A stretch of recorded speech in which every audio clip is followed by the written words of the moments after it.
आपने अब तक तमाम खबरें सुन ली होंगी कि पंजाब, हरियाणा और उत्तर प्रदेश के जो तमाम किसान हैं वो एक बार फिर से दिल्ली की ओर अपने विरोध प्रदर्शन को लेकर के बढ़ रहे हैं।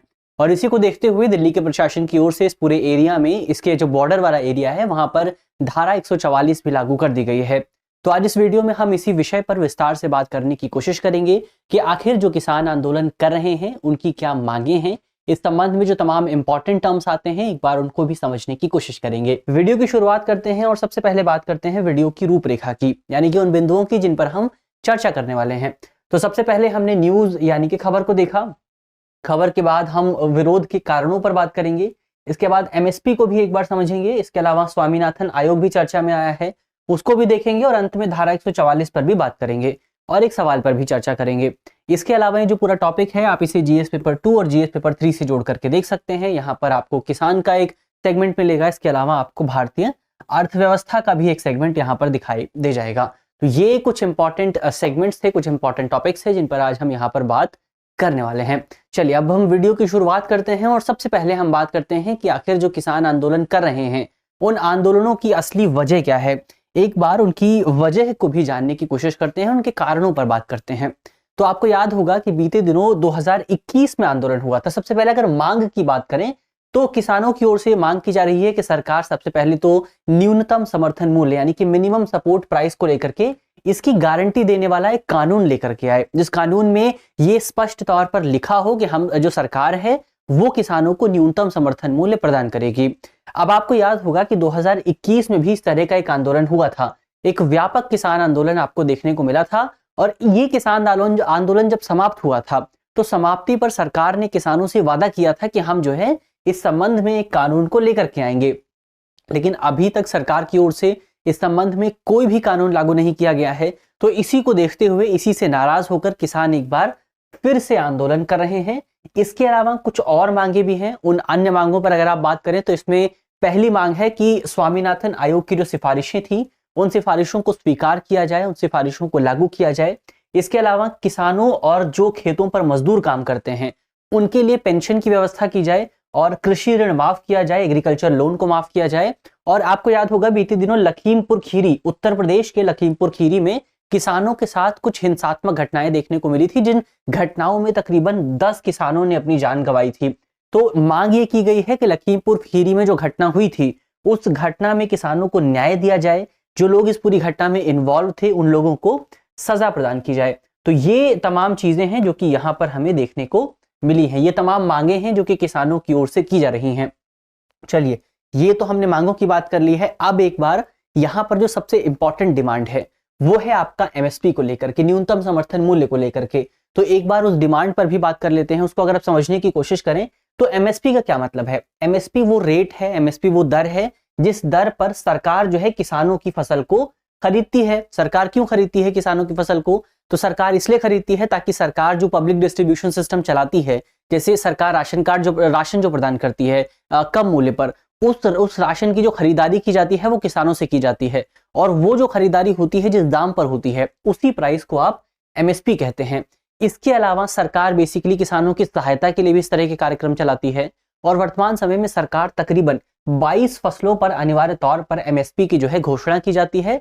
इसके अलावा गन्ने पर तो 22 फसलों पर एमएसपी दिया जाता है और एक फसल पर उचित और लाभकारी मूल्य यानी कि फेयर एंड रेम्यूनरेटिव प्राइस दिया जाता है। तो कुल 23 फसलों पर सरकार जो है इस तरह की व्यवस्था करती है, जिसमें सिर्फ 22 फसलों पर आपका एमएसपी है और एक फसल पर आपका एफआरपी है यानी कि उचित और लाभकारी मूल्य है। इसके अलावा इसमें अगर आप देखें तो जो 14 फसलें हैं वो आपकी खरीफ की फसल है, तो खरीफ की 14 फसलों पर एमएसपी दी जाती है। रबी की अगर आप देखें तो 6 फसलों पर एमएसपी मिलती है और जो 2 फसलें हैं वो आपका व्यवसायिक फसलें हैं यानी कि कमर्शियल क्रॉप्स हैं। तो ये पूरा स्ट्रक्चर भारत में एमएसपी का है। इसके अलावा एमएसपी का निर्धारण जो होता है, जो कैलकुलेशन होता है, वो आपका कृषि लागत और मूल्य आयोग द्वारा किया जाता है और इसका गठन 1965 में हुआ था। लेकिन इंपॉर्टेंट पॉइंट्स यहाँ पर यह है कि कैलकुलेशन तो इस आयोग के द्वारा किया जाता है। जो इंपॉर्टेंट डिसीजन है, जो अंतिम डिसीजन है, वो आपका आर्थिक मामलों की मंत्रिमंडलीय समिति यानी कि जो आपकी कैबिनेट कमेटी है इकोनॉमिक अफेयर्स की, उसकी ओर से लिया जाता है, जो कि प्रधानमंत्री की अध्यक्षता में काम करती है। कैसे होती है, कैलकुलेशन किस तरह से होता है, तो आपका ये जो पूरा आयोग है, इस आयोग के द्वारा उत्पाद की जो लागत है उसको कैलकुलेट किया जाता है, उस पर विचार किया जाता है और उसके आधार पर आप जो है एमएसपी का निर्धारण करते हैं। अब उत्पाद की लागत निकालने के लिए आपके पास 3 मेथड मौजूद हैं। इसमें से पहला मेथड है आपका A2। इस मेथड में क्या होता है, इसमें बेसिकली आप जो है प्रत्यक्ष लागत निकालते हैं, जो डायरेक्ट कॉस्ट है। जैसे कि आपका खेती करने में बीज काम आते हैं, तो बीज खरीदने के जो पैसे लगते हैं, उर्वरक खरीदने के, इसके अलावा कीटनाशकों को खरीदने के लिए श्रम के जो पैसे लगते हैं, ईंधन के जो पैसे लगते हैं, इसके अलावा आपका सिंचाई के जो पैसे लगते हैं, ये सारा आपका डायरेक्ट कॉस्ट हो गया। तो इसको आप A2 कैटेगरी में शामिल करते हैं। इसके अलावा अगला आता है A2FL। A2FL में क्या होता है, A2FL में बेसिकली आपका A2 शामिल होता है, यानी कि डायरेक्ट कॉस्ट शामिल होता है। इसके अलावा आपका जो अवैतनिक पारिवारिक श्रम है उसको भी यहाँ पर शामिल किया जाता है। यानी कि अगर आप खेती करने के लिए, अगर आप जो फसल उगा रहे हैं उसमें अगर आप अपने परिवार का भी इस्तेमाल करते हैं तो इसको आप पारिवारिक अवैतनिक श्रम कहते हैं। यानी कि जिसमें आपको परिवार को पैसा तो नहीं देना पड़ा लेकिन श्रम का इस्तेमाल जरूर हुआ, तो इसको आप A2FL वाले मेथड में शामिल करते हैं। इसके अलावा अगला मेथड आता है C2 मेथड। और C2 मेथड में क्या होता है, तो C2 मेथड में बेसिकली आपका सबसे पहले तो A2FL शामिल होता है। इसके अलावा किसान की स्वामित्व वाली जो भूमि है उसके कॉस्ट को शामिल किया जाता है, किसान की जो अचल संपत्ति है उसको शामिल किया जाता है, उस पर जो रेंट आ सकता है उसको शामिल किया जा सकता है। तो ये तमाम मेथड हैं जिन मेथड्स के आधार पर भारत में आपका उत्पाद लागत को जो है कैलकुलेट किया जाता है और इसके बेस पर जो है आपका CACP जो आयोग है वो आयोग आपके MSP का निर्धारण करता है। इसके अलावा यहां पर एक और शब्द चर्चा में आता है, वो है स्वामीनाथन आयोग। तो एक बार स्वामीनाथन आयोग पर भी बात कर लेते हैं। तो स्वामीनाथन आयोग का जो गठन किया गया था वो सरकार की ओर से 2004 में किया गया था और ऑफिशियल तौर पर इस आयोग को राष्ट्रीय किसान आयोग के नाम से जाना जाता है। लेकिन क्योंकि इसके जो अध्यक्ष थे वो MS स्वामीनाथन थे, डॉक्टर MS स्वामीनाथन, तो उन्हीं के नाम पर जो है इस पूरी कमेटी को अपना नाम मिला था, इसलिए इस वजह से इसको कमेटी को स्वामीनाथन आयोग के नाम से भी जाना जाता है। सुझाव क्या क्या दिए गए थे, तो बहुत सारे सुझाव थे। कुछ इंपॉर्टेंट सुझावों को अगर आप देखें तो एक सुझाव ये था कि आप देश में जो है खाद्य और न्यूट्रिशनल सिक्योरिटी सुनिश्चित करने के लिए रणनीति तैयार करें। इसके अलावा फार्मिंग सिस्टम की प्रोडक्टिविटी और स्थिरता में सुधार किया जाए, वैश्विक कीमतें गिरने पर किसानों को आयात से बचाया जाए। तो ये तमाम सुझाव थे। इसके अलावा जो एक इंपॉर्टेंट सुझाव था वो था आपका C2 + 50% फॉर्मूला। तो C2 तो हमने देख लिया कि C2 क्या होता है, किस आधार पर इसको कैलकुलेट किया जाता है। अब C2 + 50% फॉर्मूला क्या है, तो C2 + 50% फॉर्मूले में मुख्य तौर पर यह कहा गया था कि इसका उद्देश्य था क्या, MSP सुनिश्चित करने का, जो है MSP निकालने का एक फॉर्मूला था।